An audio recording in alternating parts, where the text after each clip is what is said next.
We are live. Hello, everyone. Thank you so much for joining us. This is Movie versus Film. We are a movie review video podcast which explores how stories are told on film. And my guest today is Dilyn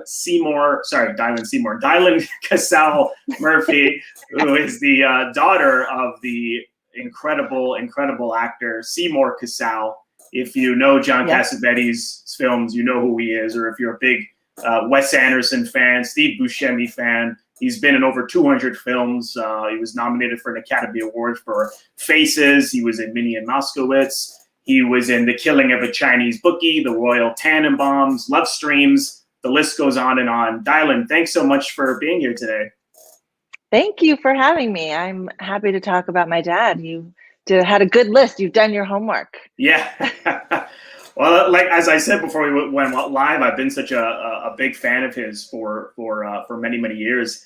I just wanted to go back to his early life. What did he? So did he? You know, I know he lived with his mother because she was a burlesque dancer. But did he know his biological father at all? No, he didn't know his biological father, and he lived with his mother for a short period of time because she was a burlesque dancer and traveled all over. He lived mostly with his aunt and. Oh, sorry, I think I lost the sound there for a second. Kidding. Oh, maybe is it me or is it you? I don't know if it's me. I think you went mute. Yeah, can't unmute. Something happened to your mic, it says. Hello, there we go. Yeah, there we go. Hello. It's like, yeah, now you're good. This is like live theater. I've had things happen so many times. Oh. Okay. I can't hear you. Okay, let me see. Hold on. Can you hear? I can't. I can hear you. No, my earpods are going. That's okay. It happens. Hold on 1 second. Yeah, no I'm having technical issues. No problem. What if you just take off the AirPods entirely and just go with this? Okay. And that should be fine. Do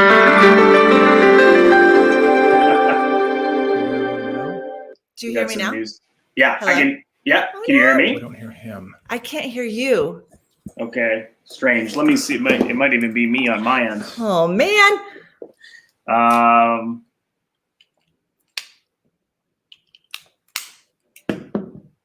Can you hear me now or no? Still nothing? That's weird. Why we're not getting? I'm gonna try one thing. Why it's suddenly not? How do you check the audio on this? Can you hear me now? Oh my. Wait. Mike. Camera.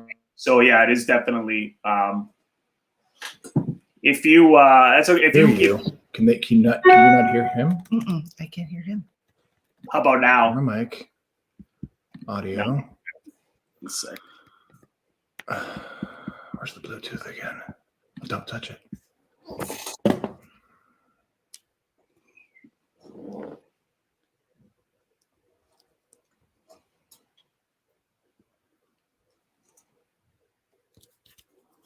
Okay, it's connected. Put this on. For those of you tuning in, sorry, we just had a bit of a technical glitch. We'll try to get back into it in a second. Can you hear me now? Yeah, I could still hear you. But I can't hear you. This is so strange. If you leave the if you go out and come back in, I don't know if that sign language would work. I'll try to remove you. Can you hear me? Yeah. I can't hear you. Okay. Let me. I'll remove you and then I'll send you an email about what to try. 1 sec. Okay. Can you hear me now? No? Okay. One sec.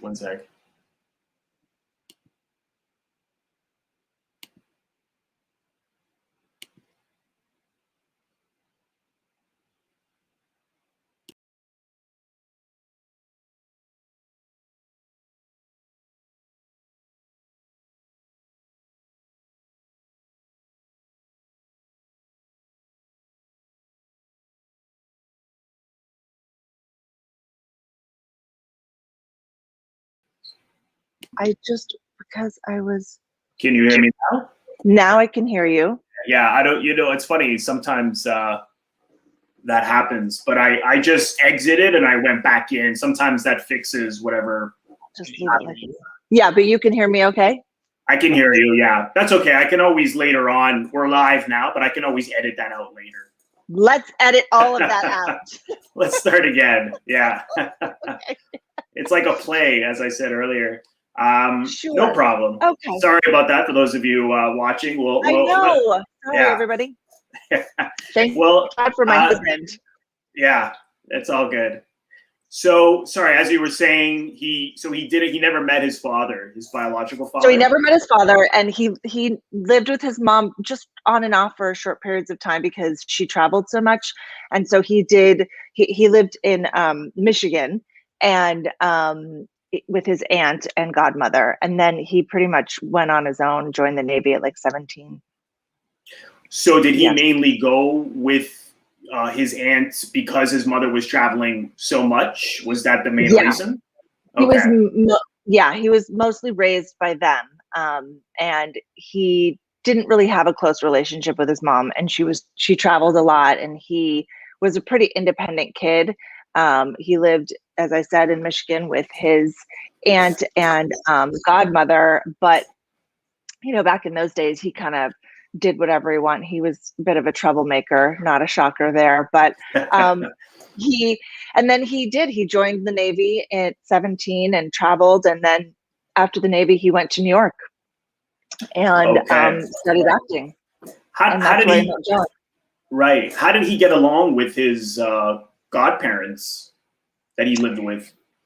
He got along with them, but like I said, he was a bit of a troublemaker. My dad was like a very curious person. He was as a kid. He had a lot of energy, and he was, he got along with them, but he's like, for lack of a better way of saying it, he was kind of a pain in the ass. He was always like very stubborn, do what he wanted to do, and he's always been that way, and he was that way as a kid. But he kind of would just run around and do whatever he wanted. So as a parent, that's kind of hard to deal with. Right. Yeah. And he parented himself. He really didn't have a lot of adult supervision or guidance.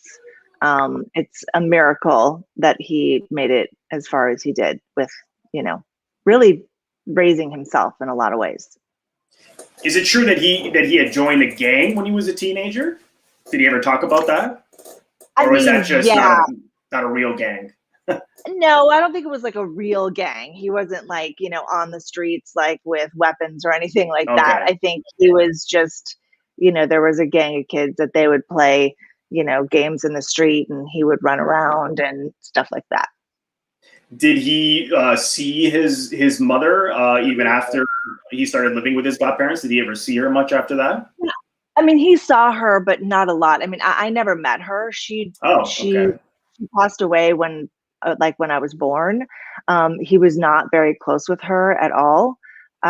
She lived in New York. My mother met her once in New York, and so he did not have a really close relationship with her at all. When he moved to New York, as you mentioned, because I know he said that he worked a lot of odd jobs, as a waiter for one thing. Do you know what other kind of things he did over the years outside of acting?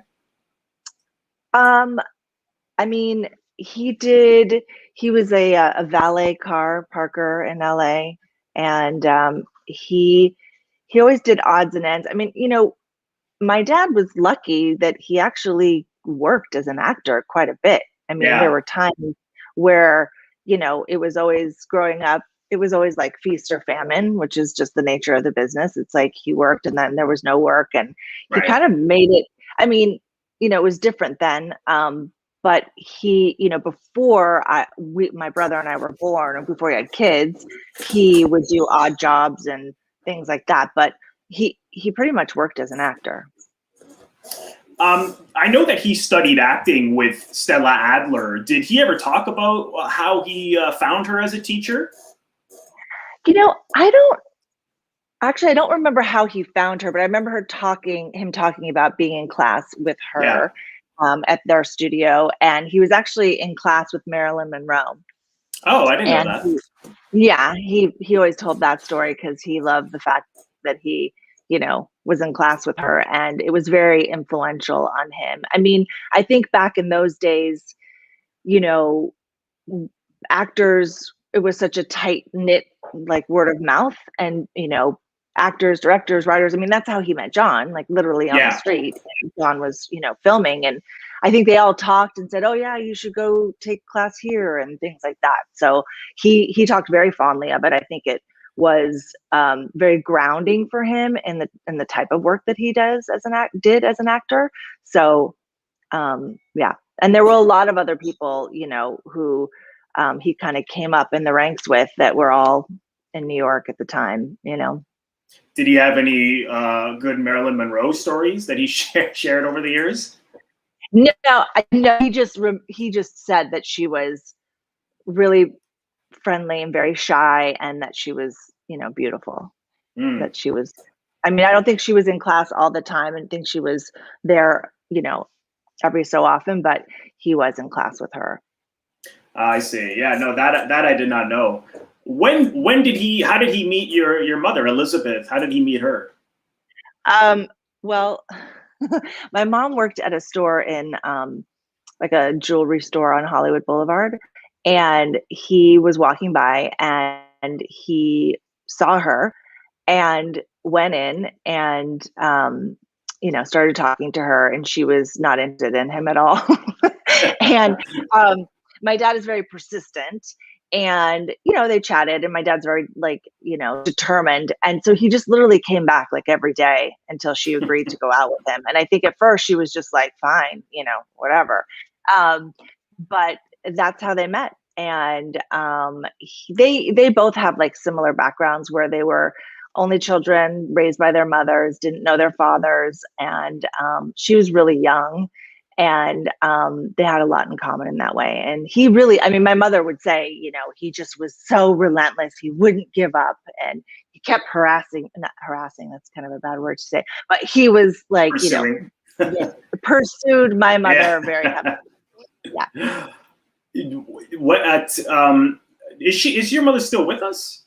Is she, yeah, when did she pass? She passed in 2012. Oh, okay. Yeah. And she, you know, she was in quite a few Cassavetes films as well. Faces, Killing of a Chinese Bookie. I love the scene she has in Minnie and Moskowitz with your father, A Woman Under the Influence she's in. Did she act outside of those films? You know, I think that she wanted to, but that's just what John did. He kind of write these scripts, and he would always have someone in mind for them, and he, you know, used his friends and his family, and so it was kind of easy for her. I think she wanted to pursue it, but didn't really, because she had small kids, and you know, at the time. But she loved it, and it was definitely, I mean, you know, my brother was in A Woman Under the Influence. He's one of the kids in it, and my grandmother is in the movies too. Like that, John was just, he loved my grandmother. She was a real, my mom's mom, she was a real pistol. She was really one of a kind. And so who was she? I'm trying to place who your grandmother was. She was in Minnie. She was in Minnie. She's like, I can't remember her character name, but she was played the mother, and her name's Elsie Ames. And so yeah, and then I was in Minnie Moskowitz at the very end. Yeah, your first credit. Yeah, because I know you have appeared in film and television as well. Do you still act as well, or because I know you're a real estate agent, but do you also act? I am. Yeah. I don't really anymore. I did, and I love it, and I miss it. But, you know, I too have kids, and it just was, you know, once I had kids, I kind of didn't focus on that. But I love it, and I miss it definitely. I grew up on a set, literally. You know, I mean, there was that energy. There's just nothing like it. And it was a fun experience. I mean, you know, my dad would go away, you know, on location, and we would go visit him, and, you know, we were always around that. And they shot Killing of a Chinese Bookie in my house growing up. So yeah. Was that yeah, because I remember the house where he's picking up all the women, right? I imagine it was, what do you remember which scene that would have been? That was her, was it? Okay, yeah. I remember there's a big house they went into. Yeah, so that was my house, and they shot there for weeks. And it's funny, I remember I was like 5 or 6 at the time, and I remember, you know, there's like cables running through my house and all these people, and you know, I'm 5 or 6 years old, and I was being loud and running around and playing. And I remember John came over to me and he was like, "Dilyn, I need you to be quiet." And I was like, "What do you mean?" And I'll never forget, he like chased me down my driveway and was like, "Listen, I need you to like stay in your room and be quiet so we can shoot this shot. And if you do, I'll let you be in the scene on the bus and you can ride on the bus." And I was like, "Okay." So we made a deal. And I was on the bus. That's an amazing way to grow up. I love that. Yeah. So it's interesting that they both had similar backgrounds, that coming from single mothers. How did that affect them as parents? Were they still, I mean, from what I've seen, he was so great with kids, and from what he's talked about with his children and grandchildren, were they kind of natural at parents, or were they sort of, had to work towards finding, a way to? It was a very different time in parenting. Yeah. I grew up in the 70s, and my parents both, they had their own like stuff to work out. And my dad was a great parent for what he knew. And, as you've done your homework, like, he got sober, he did a lot of drugs and did a lot of drinking. And so did my mom. I mean, we lived in Hollywood on Sunset Boulevard and Kings Road. Area is, in the thick of Hollywood. And, the Comedy Store was below my house. And so there was a lot of craziness that went on. My dad is very charismatic, and he liked to have a good time. He liked to meet. So they did the best they could. But, in the 70s, there was a lot of drinking, a lot of drugging, a lot of kind of insanity. So, and, looking back on that, it was not very stable in a lot of ways. I think as my dad got older and he got sober and kind of got his shit together in a lot of ways, he was able to show up for my brother and I and my family like he couldn't before. And I think that when we had kids, my brother and I had kids, he wanted to be he was an amazing grandfather. Like, he was the fun grandparent, he really wanted to be a part of all that because he didn't have any family. It was just us. So it really meant a lot to him. I noticed you had mentioned, it wasn't the most stable. Did you feel that as a kid, or was it just normal, but now in hindsight, you perhaps? No, I felt that. Oh, you did? Okay. I felt it was very unpredictable and very unstable. And my mother also, drank a lot and wasn't very present. And so, it was, there was a lot of, I think if you talk to any, well, not any, but a lot of kids who grew up in that world of, celebrities and musicians and all that kind of stuff, at that time, there's a lot of craziness. And so, it was very unpredictable, and it was challenging. But I didn't know any better. I've done a lot of self, work on growing up in that way. Yeah, I'm intrigued by that because, myself coming from a very stable family, when I'm always interested in how one becomes a parent when they don't perhaps have that growing up.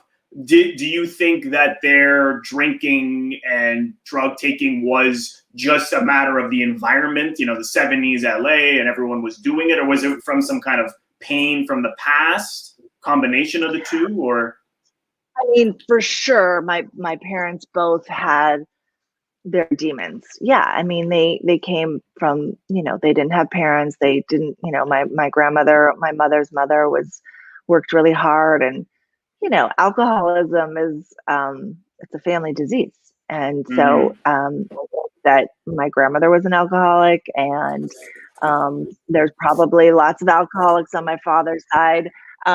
So I think that they had their own demons and issues to work out, and didn't, you know, back then you didn't go to therapy, you didn't, you know, do things like that. That's just not what it was. And so yeah, I mean, growing up, you know, things were dealt with very differently. I mean, in fact, I started going to therapy in college, and I remember my dad saying to me, I was like really nervous to tell him that I was going to go to therapy, and in typical Seymour fashion, I was like, so, you know, I'm going to go to therapy, and he was like, what? You're going to spend an hour talking about me the whole time? And, and I was like, no, actually, that's not what therapy is. Yeah. Talk about myself. So, you know, it was, but to him, you know, you only went to therapy if you were crazy, you know? And so, and it was like, there was something really wrong. And it was like, no, you know, I got some stuff to work out. So yeah, I mean, there's been a lot of, you know, me taking care of myself and learning how that affected me. And it absolutely did. You know, my dad is a very larger than life person. You know, he is very charming and charismatic and very unpredictable. And, you know, he's spontaneous, and all of those things are what make him wonderful in a lot of ways. But to grow up with that is also challenging. You know, it was always all about him and his best intentions. You know, I mean, my brother and I, you know, my dad loved his children so much. But he was also driven by, you know, his own stuff that he needed to work out, and his own desire to be seen and heard and all of that kind of stuff.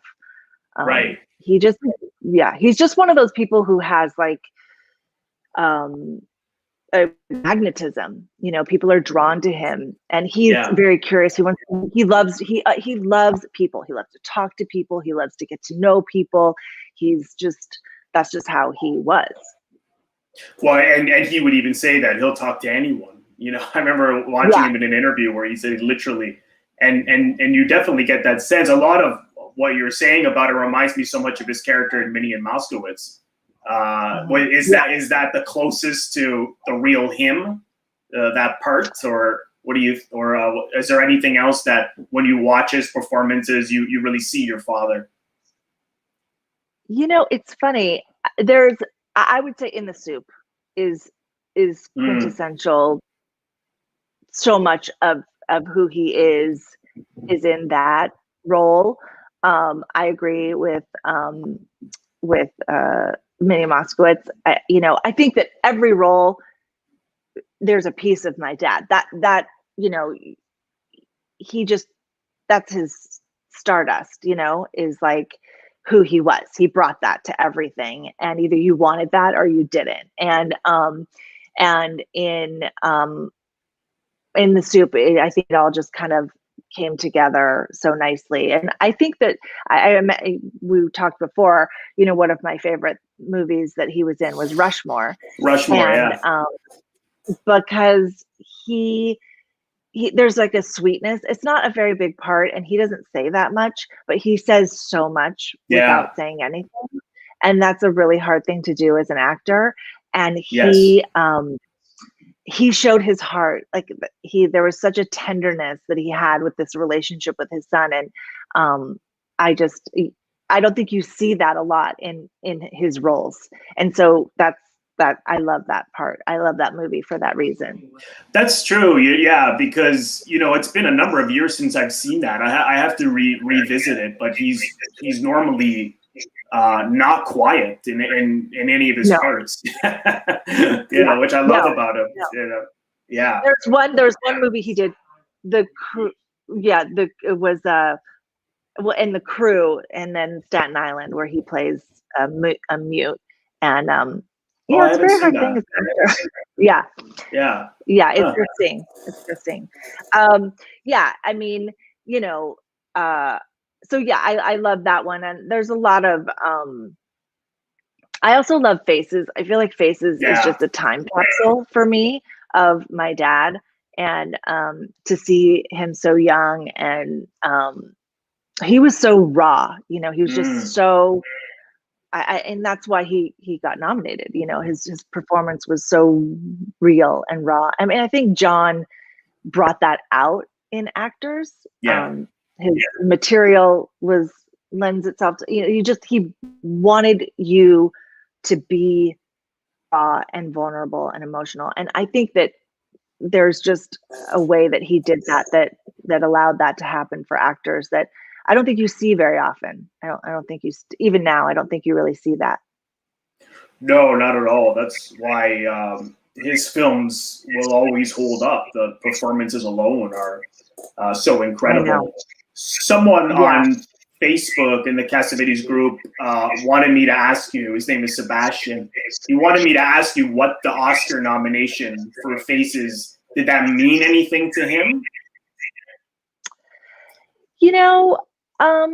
I think it did. I think that's a funny story. He, of course, at the Oscars that year, he got up to go to the bathroom. It wasn't like, now where they have like seat fillers and, there's everything's timed to the second. So he went to go to the bathroom and he was like, I got to go now before they like announce my thing. So of course he comes in as they're announcing, and everyone was like clapping. And so for a second, he thought that he won. And then he saw the other guy go up and he was like, okay, Yeah. So I think, of course, he wanted to win. I think that, that would have meant a lot to him. I think that regardless, it has helped his career and was like a flashpoint for his career. Mm-hmm. Oh yeah, no, definitely. Yeah. He continued to work on crews even after, like an Easy Rider. He was the assistant camera operator, I believe. Did he continue to do that, or was he purely acting out, especially after Faces? Yeah, I mean, he was acting. I think he just was. I think some of that was he was friends with people, and to get something made, they were just kind of scrapping things together. So you would just help people out and say, oh, we need someone doing something on this day. Can you help us out? And people would just like band together to get it done. It was a kind of a different process then. Right. There wasn't much money and things like that. Did he ever have any interesting stories about working on Easy Rider? Did he ever say anything about that you remember? I should. My dad told so many stories. Oh, I bet. No, I just know that he became good friends with Dennis then and everybody, and it was memorable. He still rides motorcycle. I mean, he collected motorcycles and stuff. I think it was just a really impactful experience on him. I can't remember a story. Maybe my brother probably remembers. My brother's 5 years older than I am. He remembers stories better, but yeah. Okay. Yeah. Well, if anyone's interested actually on the Easy Rider, well, I have an older DVD version of it, but your father is interviewed on it, and he talks about he talks about some story. Because I forgot that he was involved, and I recently watched it, maybe a year, and then I watched I was like, oh, and he was in an interview with him. So yeah, if anyone's interested, you can check that out on the DVD of Easy Rider. Okay. Do you know which films he appeared in outside of Cassavetes that he liked, because he very much had, from what I've read, he had very similar taste as Cassavetes in terms of really involving the audience in participating in the meaning of the film and how they were about ordinary people exploring real life relationships and so on and so forth. Was there any films of his outside of Cassavetes that he was very proud of that you know of? Well, he's really proud of In the Soup, and he loved that experience. He loved Trees Lounge with Steve. Yeah.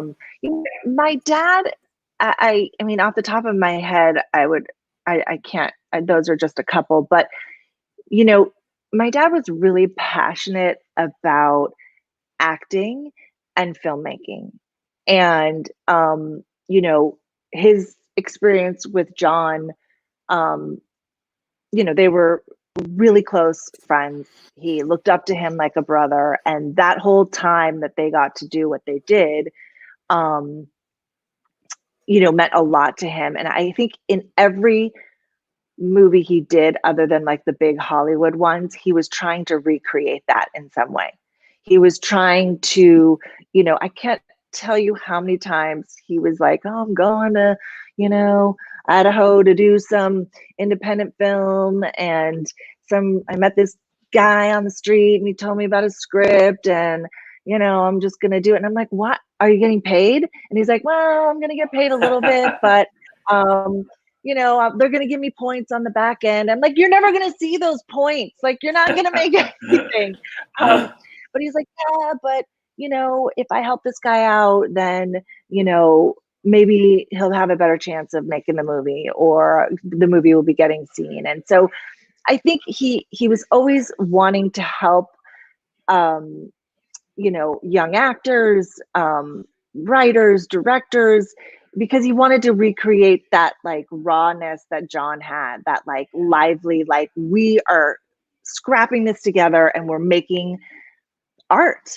And he just loved that. So I don't know off the top of my head as far as one, his favorites. I think he would say they were, a lot of the Cassavetes, but I would say In the Soup and Trees Lounge and those movies that were kind of, independent. He was so passionate about that. He worked with so many great filmmakers as well. We already mentioned a few, Dennis Hopper, Cassavetes, of course, Wes Anderson, Steve Buscemi, Sam Peckinpah, Nick Rowe, Warren Beatty, Elia Kazan. Do you know which who he was the fondest of in terms of a working relationship? I imagine Steve and Buscemi and. Yeah, Steve and him were really close friends. He loved working with Steve. And he liked working with Sam, and it's funny, Sam was really a great guy. I think he liked working with all of them, honestly. I think my dad is a very kind of a he's like, he can be difficult, and then he can be really wonderful and charming. So, I think that most people, the question is, did they like working with my dad? Right. No, I think he enjoyed all of those experiences. Off the top of my head, I mean, I would say like Steve and Sam, and that, I'm trying to think of who else he really liked working with. He liked Alex, who did In the Soup. He liked Rockwell. Yeah, Alex Rockwell. Really, yeah, he was really collaborative. They both were very similar. And sorry, my husband's talking in the background. Do you hear him? I hope not. No, I don't actually. That's okay. It's distracting. Him and Alex had a great, they very like childlike relationship and very creative. So did he ever, because I'm a huge Kazan fan, did he ever mention anything about Kazan? He liked working with him, and I don't have any like stories though that I could remember off the top of my head. But he liked, my dad liked working. And he was, he just always was better when he was working and being productive and being in his element. He didn't always, get to work all the time, but I think that's why he also enjoyed working with young filmmakers, because he just got to like be using his instrument, Right. We've already touched a lot on Cassavetes. Did you also get to know Jenna Rollins and the family? Like, were they very, very close with you and your family as well? When we were younger, I have a lot of memories of being up at John's house and, being around them. And I feel like my brother was friends with Zan, and Nick was, a little older than my brother. So they're like, Zoe's like younger. We're like kind of like close in age. But yes, as I got older and, as my dad struggled with his own like drinking and drug use and stuff, I think, and that kind of pulled him out of a lot of his relationships because he was struggling. And that was just a tough time for him. And so I think that we weren't as close. And then when John passed away, I think my dad was always friendly with Jenna. He always called her and talked to her and stuff like that.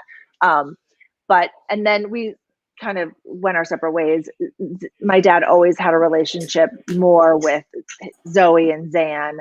And then obviously when my dad passed, it was really nice that I got to reconnect with Zoe and Zan. I mean, Zan came to the hospital when my dad was, on his, way out. And then Zoe was at the memorial, and it was really, there's a lot of history there. And it was really cool to reconnect with them. Yeah, and because I read your father died of, was it Alzheimer's that he had? Yeah. Mm-hmm. And how? I mean, I know because my grandfather had it. I know it's not always easy to pinpoint when that starts, but when did you notice that he was definitely forgetting things and stuff like that? Was it a long time or? Yeah, I mean, he had been it was probably like 10 years ago. He was starting to kind of like display certain things, and then he was in assisted living for like 7 years. And so, I mean, it's very hard because, as you know, I mean, my dad was such a vibrant, like, person, and, to watch him slowly become someone who he just was not, was really hard. And when he passed, it was, 2 years ago, but, I felt like I watched him die for 7 years, Right. So it was a long process. When he first started, we were realizing that this was happening. It was, very, very hard. And my dad is a very independent person because he always took care of himself. And so he was very combative about what kind of needed to happen. And us helping him, he did not want that at all. Like he couldn't drive anymore and things like that. And he was just furious about it, which is very hard for anyone. Right. So yeah, it was kind of a long road of watching him like disappear. We watched him slowly disappear. Yeah, no, that's extremely rough. Yeah, my mother would say the same thing, like watching a slow death, right, with her father. I was curious, whose idea was it to cast your brother in Woman Under the Influence? Was it John's? It was John's. Yeah. Okay. He wrote it with my brother in mind, and he was basically told my brother that he didn't have much of a choice. He just was like, Matt, I mean, I wrote it for you, so you're not going to do it. And John was very convincing. And Oh, he I was bet. also very determined. And so, yeah, he just, so he did it, and he had a great experience. Actually, I was asking my brother about this a couple weeks ago, and he got to go to the Academy Awards. And yeah, he was like 11 years old because he got to go to the Academy Awards because the movie was nominated. I think Jenna was nominated, and he was in it. And so he got to go, and he sat next to Tatum O'Neal, and that was like a really big deal. He was 11, so that was a really big deal. And I was, 5 or 6 at the time, and I was devastated that I didn't get to go. I didn't understand why everyone got to be dressed up and go to this like amazing thing, and my dad was like, "You're 6," and I was like, "I don't see the problem. Like, get me a dress. We're going. I don't understand." It's like not being invited to a big party, and the Oscars always are around my birthday. Now they moved them earlier, but growing up, they were always in March. And every single year I asked to go to the Oscars, and I was my birthday present. And my dad was like, no, because he got tickets because he was nominated. So literally every year. And then finally, when I was like 27, he was like, it was on my actual birthday. And I was like, it's on my actual birthday. Can we just go to the Oscars already? So he took me. Yeah. What was that like? Did you enjoy that? Yeah. I mean, it was fun. I mean, what people don't realize is it's a very long ceremony. Oh, yeah. And it starts like 3 hours, 4 hours, right? Yeah.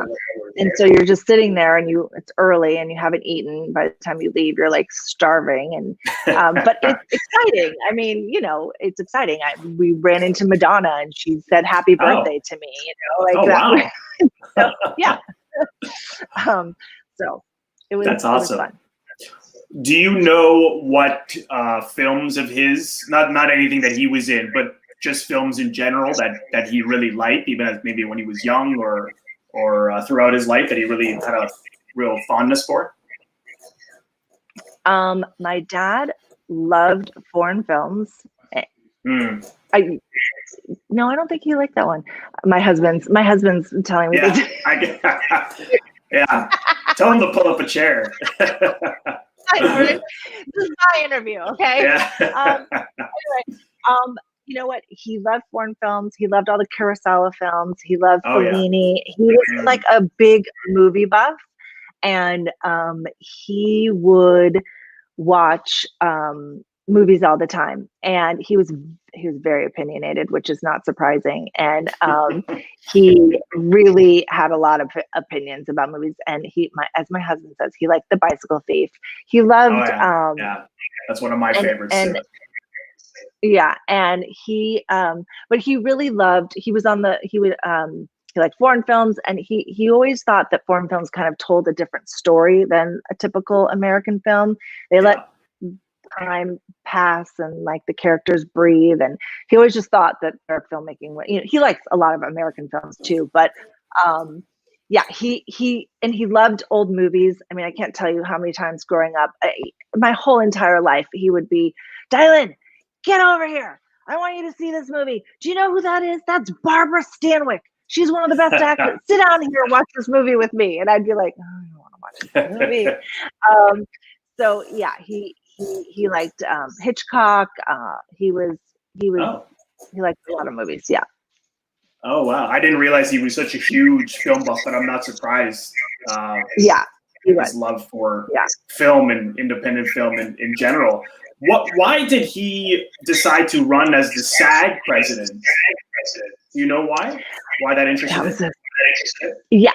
It's funny. It's a very tumultuous time in his, he did, because my dad really loved actors. He was so, I feel like I've said it already. He was so passionate about actors and giving them dignity. He was very, he wanted to fight for their rights for health insurance and their residuals. and being able to negotiate and barter for themselves in an environment where I think that he felt like it was always about, you know, the movie makers, but he was like, we're on camera. We're the ones that, you know, put ourselves out there, and we're not getting paid enough. And at the end of the day, they're always asking us for less, you know, to take less, you know, and do more. And at the time there was a lot of talk about getting rid of residuals. And, you know, he was like, I wouldn't have been able to survive as an actor and raise my family if I didn't get residuals for the work that I did. And if I didn't get the health insurance through SAG. And he just thought that it was so horrible that they were always going to take that away. You know, there's always this threat of giving them, you know, less insurance and taking their residuals away. And he really wanted to fight for the actor. But my dad is, you know, he is honest, a little too honest in certain situations. And he pissed a lot of people off because he was just very passionate about it and would say, like, you know, honestly, like, you guys don't value actors unless they're, you know, the A-list actors. And he's like, but there's all these other people that make the industry run, you know. And he was, you know, he was fighting for the everyday actor, the people that are on TV shows and things like that. And, you know, people who he was like, this is what they do for a living, and we work so hard to do it and get it, and so why can't we give them more? He really was passionate about that. Well, I really admire that he pursued that. What ended up happening with the campaign? Did he go far with that? Was it between him and a couple of people, or how did that come? You know, he did go far. He did not win. Yeah, it was. He knows. He knows all the details. Your husband. No, it did. It was between him and another guy. Oh, so he went that far. Oh, wow. Yeah, he did. Okay. He did. He was very bitter about it. I bet. Yeah, he was. It's because he really, I mean, his heart was in the right place. And not everybody, you know, agreed with him, but obviously, you know, and but he went far, and he really wanted to fight for the actor. No, good for him, because I know that SAG has had issues with for a number of years. A lot of things going non-union. I don't know. Is that accurate? Is that accurate? Yeah. Well, yeah. I mean, they fight. They're, you know, I mean, a lot of things are going non-union. It's very hard. And they're trying to, you know, I mean, the climate's just changed with streaming TV and you know, all of that. It's just very different. Yeah. Well, yeah. I mean, I had thought he was the president, because an acting teacher of mine told me he was, but then I read he went pretty far. Yeah, but was it was he between always him and the other guy? Yeah. It was just it was between him and the other guy, and he lost. He was not happy. Was he very political? Or was it mainly just because of, you know, in the working conditions? My dad was, I mean, he was very political in the sense that he followed, you know, the news and what was going on. He was, again, also, you know, he grew up in a time when, you know, the Vietnam War and civil rights and, you know, all of that. I think that he was very affected by all of that. And actually, I attribute my own, you know, political passion to him, because he was always reading the newspaper. He was always talking about what was going on and had very strong opinions about it. And I think that's because of, you know, the time that he grew up in. He was very involved, but he didn't, you know, like campaign for anybody or do that kind of stuff. He just had his own opinions. He would tell anybody who would listen, or even if you wouldn't listen, he would still tell you. Just a comment in the chat box from Marjorie Harris Newman. Yeah. She said, hi, Dilyn. Thanks for this great podcast. Seymour was one of a kind, and he was always about the actors, the independent filmmakers, and the art. I miss him so much.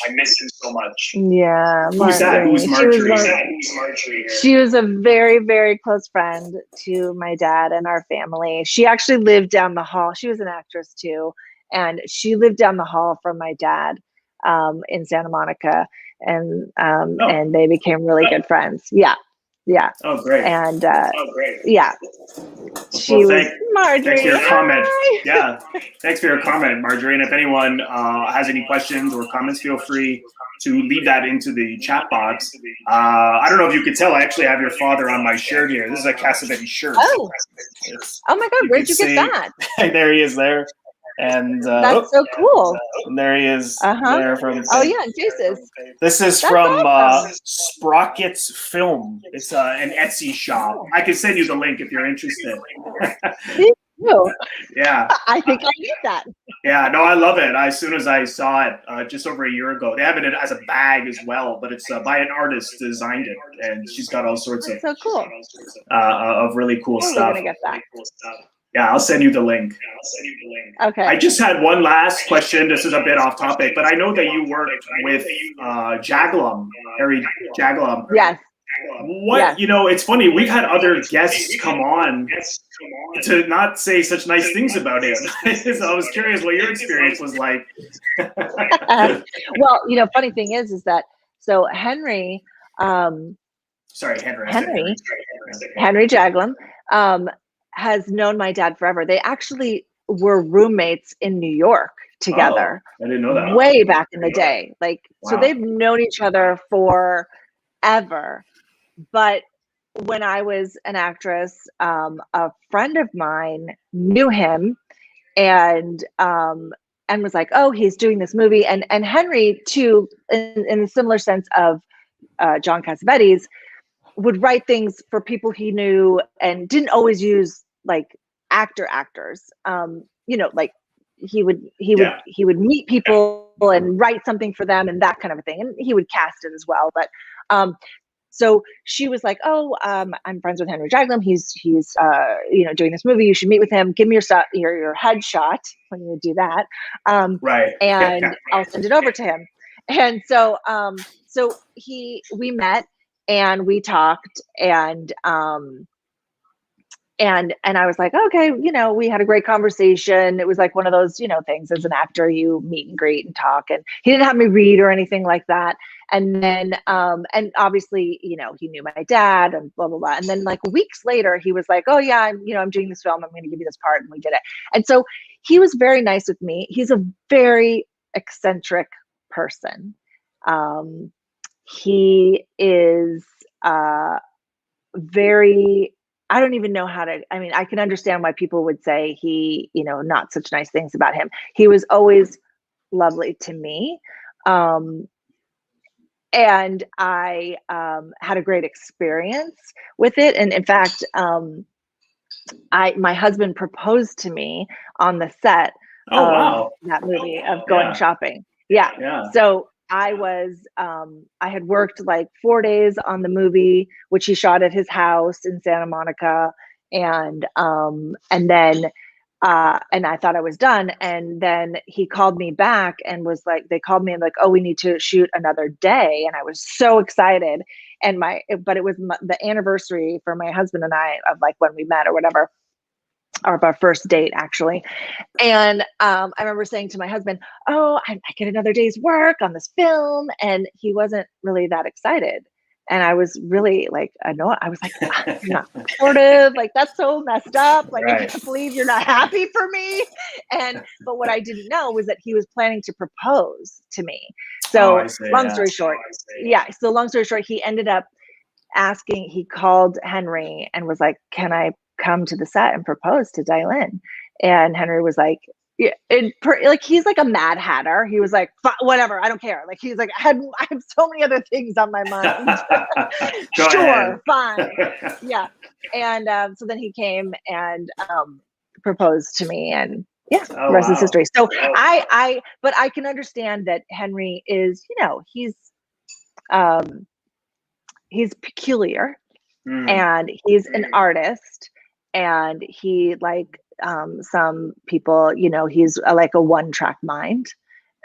It's all about what he's working on and what he wants from whoever it is. Oh wow! Okay, So I'll that have to can see be that difficult. movie. Going shopping, right? It's called? Going shopping. Yep. Okay. Yep. Yeah. I'll have to check. I'll have to check that out. Dilyn, thanks so much for joining me today. I'm really happy that you took the time to talk to me about your father. Thank you for having me. I enjoy talking about my dad. I miss him a lot, and so it's kind of nice to be able to, relive that and be able to share who he was, because I think one of the things that's hard for me is there's like a whole generation of actors and filmmakers who won't know who he is and the impact he's had on independent film. And he really was, he made a mark in that world. So I appreciate being able to spread that. So thank you. No, you're welcome. And, I really think that his legacy will live on because, even if it's only with Cassavetes movies, people are continuing to discover those movies, whether, with streaming platforms like the Criterion Channel, which Faces is on. Actually, Minnie and Moskowitz, they just put on there as well. So I think it certainly will live on. But no, this was fantastic. There's a couple of comments here. Mandy McHenry, I don't know if that's such a cool guy, that Seymour. So him, no matter what the setting, you could count on him being so wonderfully him. Love you, Dilyn. Okay, thank you. And from anybody who knows, sorry, go ahead. Who is this? Who is this a friend of yours?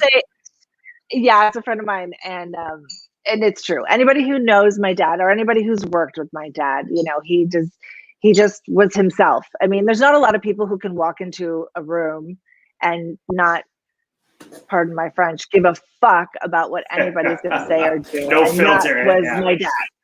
Yeah, he had no filter, and he didn't care. And his idea of fun was, he had this like sixth sense for finding that like button on a person that he never met, like that one thing that just like irritated them, and he would find that and then like just mess with that person for his own entertainment. Yeah. No, I bet. I also read that he was really good at knowing if someone was a phony. He could just sense it. Is that what was it about someone that he would think this person's a fake? That's funny that's written. It's true. My dad had an amazing radar for bullshit. And he, I just think that that's part of what, like, his DNA. I think because he was really honest. He was honest whether you liked it or not. And he was going to tell you the truth. And he was going to say, even if it was like, yeah, I don't like that movie or whatever. And so he was honest. And so he just was able to tell with other people. And he had a very good bullshit meter. And he called people out on it. And he would just be like, you're full of shit. I'm not doing that. Which, is amazing. I wish I had more of that. Yeah. It's not always easy, right? No. There's some more comments come in. Hi, Dilyn. This is from Chelsea Papsiak. I'm sorry if I'm not saying that right. Yeah. That's my niece. Chelsea. Oh, it's your niece. Yeah. Hi, Dilyn. I love hearing you guys talk about Seymour. It has been fun to watch. Thanks so much, Chelsea, for that. And Rima Lynn is mentioning your Instagram channel page dedicated to your father, which is at Seymour at Seymour my dear dad on Instagram for great photos of Seymour. It says, yeah, that came out of me. A few years ago, before my dad passed away, I was just left with such you know, it's heartbreaking to watch someone you love disappear in front of your eyes. And I wanted to kind of have a place to put those feelings. And I have so many great memories of my dad and the things that I got to do with him, travel the world, be on set, meet all these people. And so I thought it was like a great way to put that somewhere, because there really is no one like my dad. He is one of a kind. They broke the mold when they made him. And growing up with him, you know, with someone like that is a unique experience. And so I kind of made that. So, and this kind of came out of me, you know, my desire to want to do my own podcast about my dad, and talk to people and hear how they were impacted by him, because he has had an impact on so many people. I mean, on my Instagram, I get people from like Argentina who were like, your dad was here for a film festival and he sat down and talked to me about my film, and it was so great. And, you know, he just was so generous. Yeah. So. Is this what Rima is talking about? Because she says maybe mention your upcoming podcast. So this is something you have planned? Yes. Oh, very cool. Yes. Yeah. Oh, so wow. I'm planning to do a podcast to talk to friends of my dad's and people who've worked with him, and everybody has a Seymour story. Even like Mandy, Marjorie. Oh, that's great. A Seymour story. So whether you met my dad for 5 minutes or you worked with him, you have something to say about him, good or bad, but mostly good. And so I just want to hear, a different perspective about growing up, as you know, he was my father. That's the only lens that I kind of see him through in a lot of ways. And so I think it would be interesting to see, like you know, how other people view him and what that meant to him, what that meant to them. I mean, so. When will we be seeing that start the podcast? End of May. I'm gonna start interviewing people and putting things up. So soon, yeah. I'm trying to find a name though. That's why I put that out there. So people, on your on the Instagram page. Yeah, I saw that. Yeah. I kind of like Seymour in the Soup, but over. Oh, that's good. Yeah. I know it's hard. It's tough. Names are tough. It's coming along. Okay. Yeah, I mean, I feel like everybody has a podcast now, but it's kind of like a passion project for me. I've always wanted to do a documentary, and so I thought this kind of came about. So we'll see. More to be revealed. Great. It's on its way. I know. I'll be definitely looking forward to that. And speaking of documentary, Jordan Murphy is asking, when will we see a documentary on Seymour? Has anyone ever approached you about that?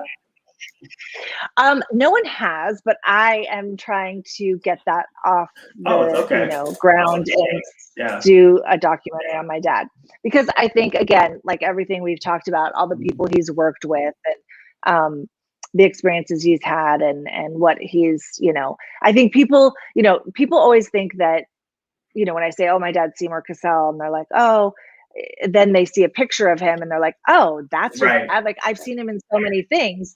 And or if they're like a movie buff, they know who my dad is.